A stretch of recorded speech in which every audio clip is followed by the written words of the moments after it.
Fala pessoal, vamos então para a segunda parte do capítulo, né? Falando sobre as revoltas sociais que aconteceram durante a República Oligárquica, só que agora a gente vai falar das revoltas urbanas. A gente já havia falado das revoltas rurais, da revolta de Canudos, do Contestado e do Cangaço.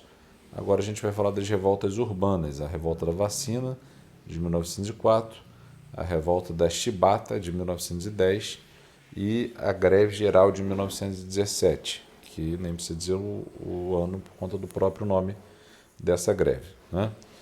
Primeira revolta que a gente vai falar é a revolta da vacina. Essa revolta aconteceu durante o governo do presidente Pereira Passos, perdão, esse era o prefeito da cidade do Rio. É, Essa revolta aconteceu durante o governo do Rodrigues Alves, ok? Rodrigues Alves foi o presidente que governou o Brasil entre 1902 e 1906.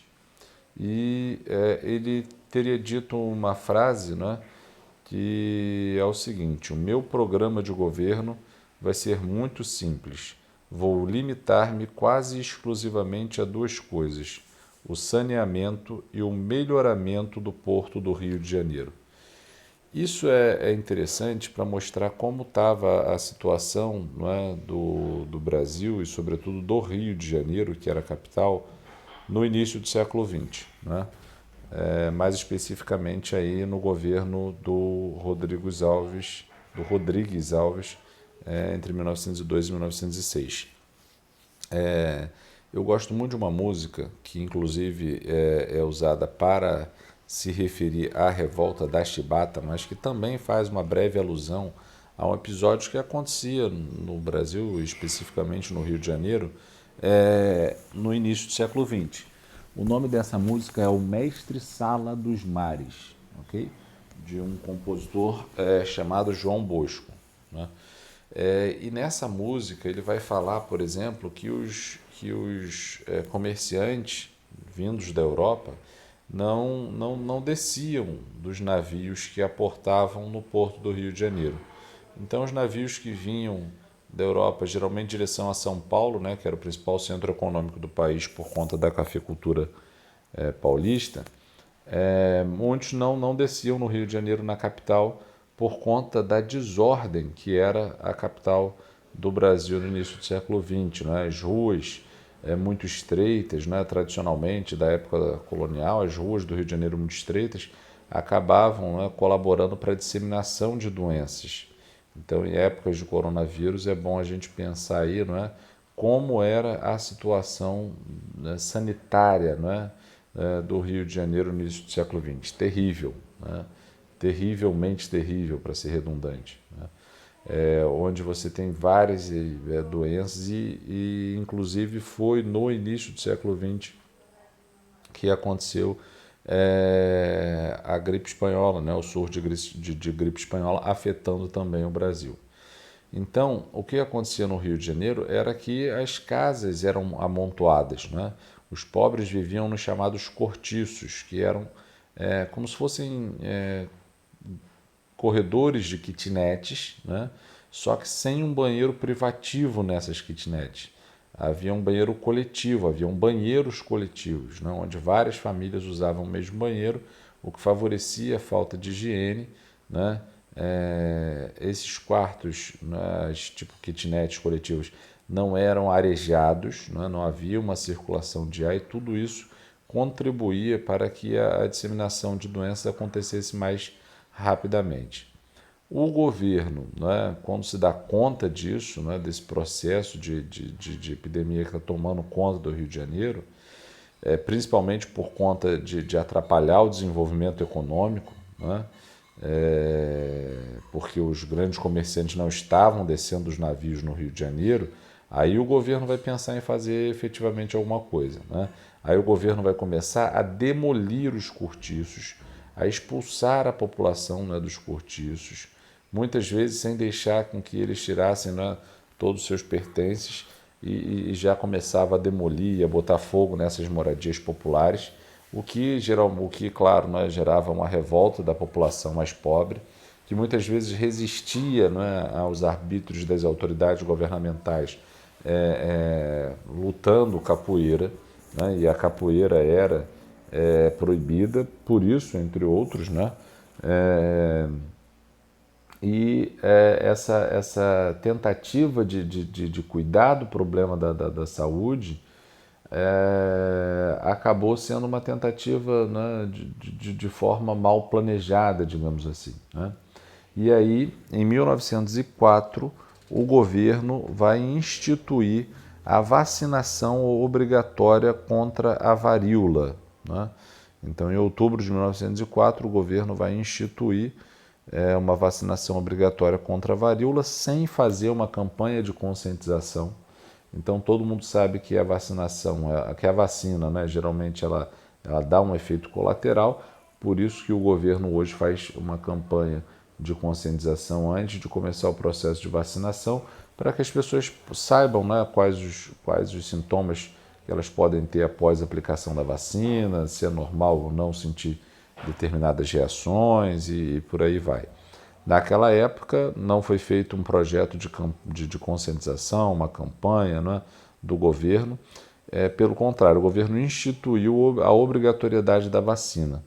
Sendo que a população mais pobre via, né, as ações do governo para cuidar da saúde pública de forma muito, digamos, no mínimo descompensada, né?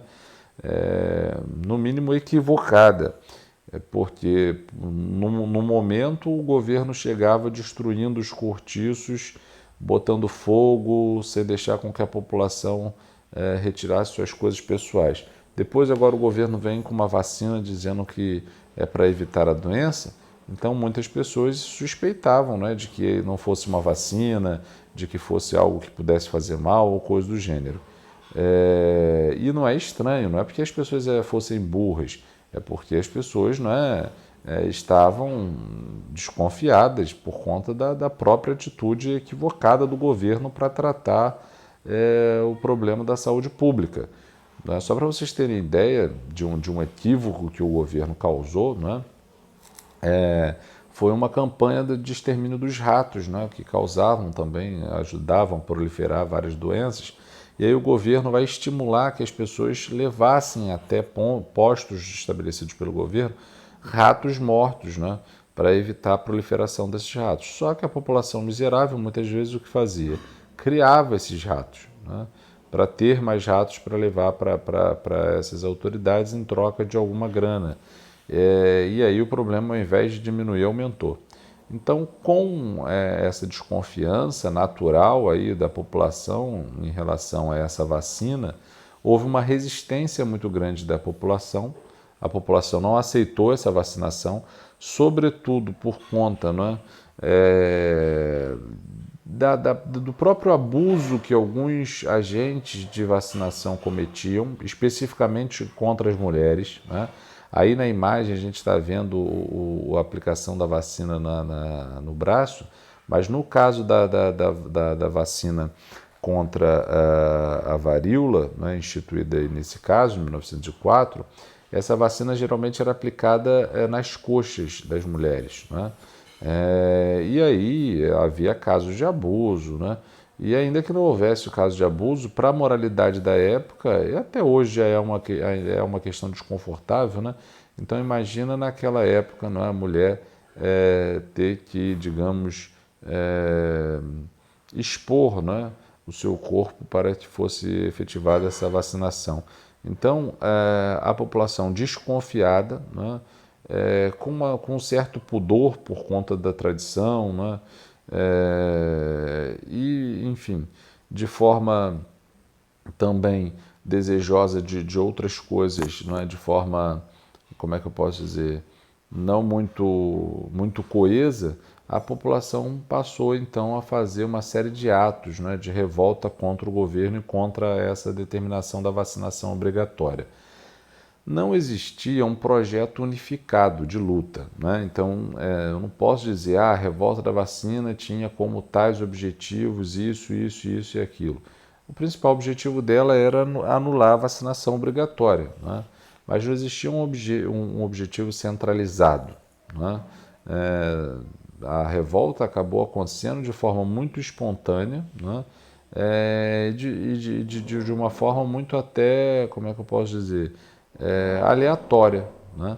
Onde a população partiu, né, para cima dos agentes do Estado, espancando muitos agentes de vacinação, virando muitos bondes, colocando fogo, né, em alguns desses bondes, em algumas repartições públicas, tudo com o intuito de demonstrar sua insatisfação contra vários aspectos da sociedade, da vida desses pobres que habitavam o Rio de Janeiro. E aí, após, né, uma semana de conflito, né, de confronto entre a população e as autoridades governamentais, o governo vai acabar recuando, retirando a obrigatoriedade da vacina. Aí ele vai fazer, né, o governo vai fazer uma campanha de conscientização e aí depois vai ser ofertada novamente a vacina à população e aí não teremos mais problemas em relação a isso, ok? Então, essa aí é a revolta da vacina e tem até aí uma imagem de um bonde virado, como eu havia comentado, né? Agora a gente vai falar da revolta da chibata, né?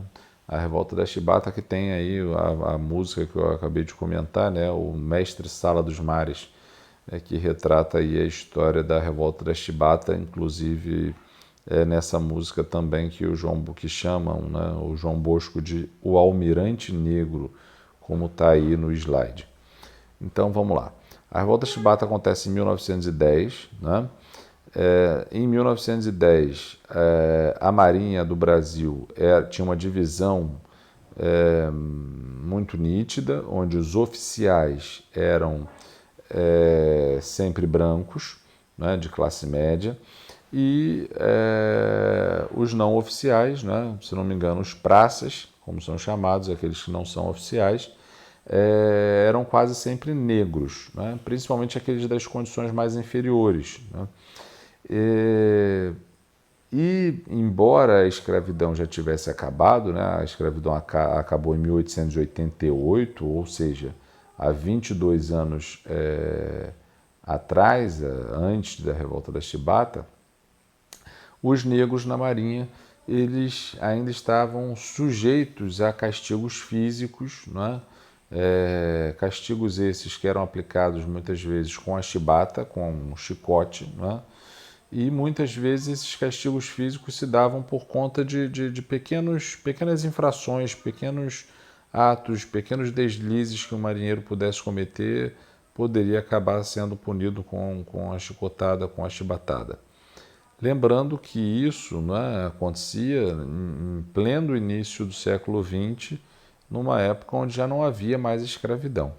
E aí existia, né, um marinheiro de condição inferior, né, semi-analfabeto, né, o que tudo indica, ele sabia ler, mas não sabia escrever, que era o João Cândido. Esse camarada, né, que era um sujeito, digamos assim, rude, né, porque não tinha uma instrução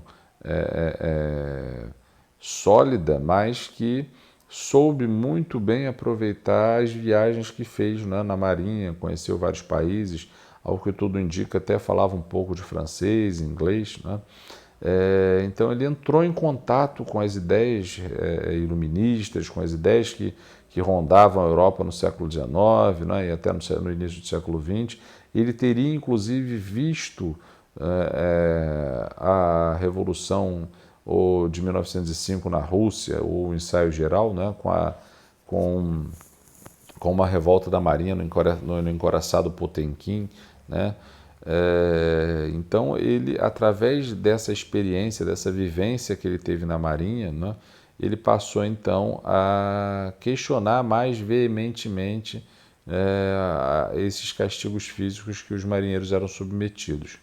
E aí, em 1910, quando né, dos marinheiros foi sentenciado lá a 200 e tantas chibatadas por conta de uma pequena infração que ele teria cometido, o João Cândido então lidera um motim, né, uma rebelião dentro da Marinha contra as autoridades, né, os oficiais da Marinha e, sobretudo, contra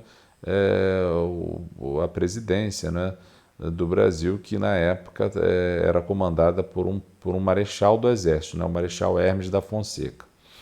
Então, o João Cândido, que não devia saber pilotar um navio, né, que ele não era um oficial, ele consegue, junto com os seus comparsas, digamos assim, né, tomar dois navios, dois grandes navios, dois maiores navios da Marinha Brasileira, o navio São Paulo e o Minas Gerais, né, que haviam acabado de ser comprados da Inglaterra, eram navios de última geração para aquela época, para aquele contexto.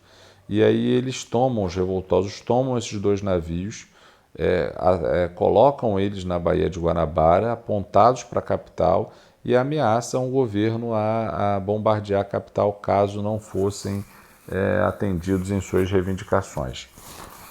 Um tiro até teria sido disparado de um desses navios e teria, né, ferido, né, e levado à morte duas crianças. A partir desse evento, a população que, no geral, na grande maioria, apoiava o movimento, né, apoiava a revolta chibata, passou digamos assim, ver com uma certa desconfiança. Muitos pobres tiveram que sair do Rio de Janeiro às pressas, né, fugindo para a região do subúrbio. Os ricos já iam para a região serrana, né, porque eles temiam que realmente houvesse uma guerra, né? E se houvesse, muita gente iria morrer, porque esses navios eram muito poderosos. Teve um estudioso, né, eu não me lembro se ele era jornalista, enfim, inglês, que esteve no Brasil dessa época. Eu também não. Depois eu acho que é Edgar Moris. Enfim, tem que verificar. Ele teria testemunhado as manobras que o João Cândido, perdão, teria realizado, né, que ele teria realizado na Baía de Guanabara para retirar os navios durante, né, o fim da tarde da Bahia e levar um pouco mais para alto mar para que eles não pudessem ser atacados de surpresa. E aí esse cara que testemunhou, né, esse processo, ele ficou espantado com a habilidade que os revoltosos tinham para retirar e fazer as manobras, né, desses navios de forma independente para sair da Baía de Guanabara, o que demonstra aí que João Cândido e os seus comparsas tivessem bastante domínio sobre o que eles estavam fazendo, mas eles que tinham um apoio popular acabaram perdendo um pouco do apoio quando essas duas crianças foram feridas e morreram em decorrência desses ferimentos. Aí o que aconteceu? O governo, né, o presidente, Marechal Hermes da Fonseca, acabou tendo que negociar com os revoltosos, e aí o João Cândido, que não era, né, um radical, ele teria inclusive, né, jogado todas as bebidas alcoólicas nos navios para que os marujos não se embriagassem e fizessem da rebelião uma algazarra. Então ele aceita negociar com o governo se compromete a não mais fazer os castigos físicos com os marinheiros que cometessem algum ato irregular, né? E aí o João Cândido, então, dá fim ao movimento e aceita negociar com o governo diz que vai anistiar, ou seja, vai perdoar todos os envolvidos na revolta, e aí ele abre mão da revolta. Só que uma parte mais radical, né, da Marinha permaneceu na rebelião. João Cândido não apoiou, mas isso foi usado como argumento para o governo para dizer, olha, o João Cândido também está envolvido, coisa que não era verdade, né, nesses movimentos que continuam, e aí por isso ele será preso. Ele e vários outros dos seus principais comparsas foram presos, outros foram enviados para trabalho forçado na Amazônia, e aí ele, né, foi colocado, João Cândido, junto com cerca de 18 outros homens, foi colocado numa prisão na Ilha da Cobra, em masmorras muito pequenas e apertadas, né, com um pequeno espaço de ventilação, e eles foram colocados em prisão lá com cal, né, no chão da prisão. Ao final da primeira noite, somente 2 prisioneiros sobreviveram, um deles era o João Cândido, e aí depois ele foi levado, né, para o hospital, deram um laudo lá de que ele tinha uma doença psiquiátrica, né, de que ele teria enlouquecido, mas na verdade isso foi para tentar desmoralizar o João Cândido. Ele foi expulso da Marinha e acabou vivendo os seus últimos dias ao que tudo indica, no subúrbio do Rio de Janeiro, tendo vivido, né, de forma muito precária. Então a revolta da Chibata acaba, né, em 1910, quando João Cândido aceita negociar com o governo diz que vai anistiar todo mundo, né, mas não faz isso, por conta dessa segunda revolta que se iniciou sem o apoio do João Cândido, mas que o governo acabou usando essa segunda revolta para dizer: olha, o João Cândido tem parte nisso, por isso nós vamos prendê-lo e não vamos perdoá-lo, né? Nem vamos anistiar ninguém. Então, a revolta ela foi em parte vitoriosa, porque o João Cândido se deu super mal, né? Não foi anistiado, foi preso, quase morreu e ainda foi expulso da Marinha. Mas, por outro lado, a partir dessa revolta não há mais relatos de que se tenha havido a prática de chicoteamento, né, dos marujos. Ok? Então a revolta aí teria alcançado o seu sucesso nesse aspecto. Muitos historiadores chamam a atenção também para o fato de que a revolta da Chibata teria sido, né, uma rebelião social também, né, visto com caráter social também, visto que boa parte, né, a grande maioria dos envolvidos nessa revolta eram homens negros, ok? Que lutavam por uma questão aí de mudança no trato dos indivíduos, né? Que era um trato bastante preconceituoso, né? E diferente em relação aos brancos e os negros. Bem, é isso. Vamos falar agora da greve geral de 1917. Aí são algumas imagens sobre a revolta da Chibata. Bem, em 1917 houve a primeira grande greve geral do Brasil, né? E é essa a greve geral que, digamos assim, foi responsável, né, pelo nascimento do movimento operário no Brasil. Então, 1917 é início do século XX, é o mesmo ano, inclusive, da Revolução Russa, né, da Revolução Menchevique e da Revolução Bolchevique. E ela acontece, essa greve geral de 1917, acontece no Brasil muito em razão da contribuição, da influência dos imigrantes europeus, principalmente dos italianos. Por quê? Porque muitos imigrantes europeus, principalmente os italianos, vieram para o Brasil para trabalhar nas indústrias, nas fábricas, né? E aí esses sujeitos eles chegam aqui para trabalhar nessas indústrias, nessas fábricas, que ainda eram muito, como é que eu posso dizer, pequenas, não é? Simples se comparadas às indústrias europeias, né? E quando eles chegam aqui para trabalhar nessas fábricas, eles são super maltratados porque não havia no Brasil uma legislação trabalhista, não havia no Brasil uma regulamentação do trabalho, né? Nem nas fábricas, nem no campo, né? Então, o que o trabalhador recebia não tinha um mínimo estabelecido pelo governo. A jornada de trabalho do cidadão também não era regulamentada pelo governo, nem por nenhum outro órgão. Então era muito comum que esses trabalhadores trabalhassem mais de 12 horas por dia, que não tivessem, né, férias, que não tivessem folga semanal, e por aí vai. Então, esses imigrantes que chegam aqui, que já tinham entrado, né, em contato com ideias socialistas, com ideias anarquistas na Europa, eles acabam então se organizando em prol de reivindicar uma série de garantias, como aumento salarial, fim do trabalho infantil, a diminuição da jornada de trabalho e a hora extra remunerada. A maior parte dessas reivindicações, né, não será, aliás, em praticamente tudo, a totalidade dessas reivindicações não será atendida, né? As autoridades vão reprimir esse movimento com muita violência, né?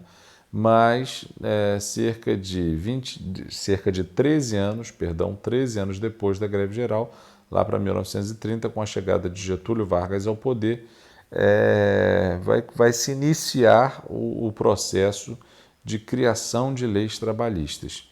Então, a greve geral, no primeiro momento, ela não teve sucesso, visto que ela foi reprimida com muita violência, mas ela vai acabar, não é, nutrindo, não é, na sociedade uma série de anseios que vão se consolidar com a chegada de Vargas ao poder. Ok? Então, só para terminar, eu não sei se não comentei isso, mas esses movimentos, o movimento grevista, né, os movimentos grevistas que vão dar origem à greve geral de 1917, eram articulados principalmente pelos trabalhadores, pelos operários das indústrias têxteis, né, de São Paulo, ou seja, pelas indústrias de tecido, principalmente os italianos. E aí depois que ela vai se espalhar por toda a região da Grande São Paulo, virando efetivamente uma greve geral. Ok? Então é isso, galera. Espero que vocês tenham entendido, né, e tenha ficado claro. Caso não tenha, deixem os seus comentários aí que a gente tira dúvida. Se necessário, eu posso fazer um vídeo para tirar essas dúvidas. Beleza? Então é isso. Um abraço.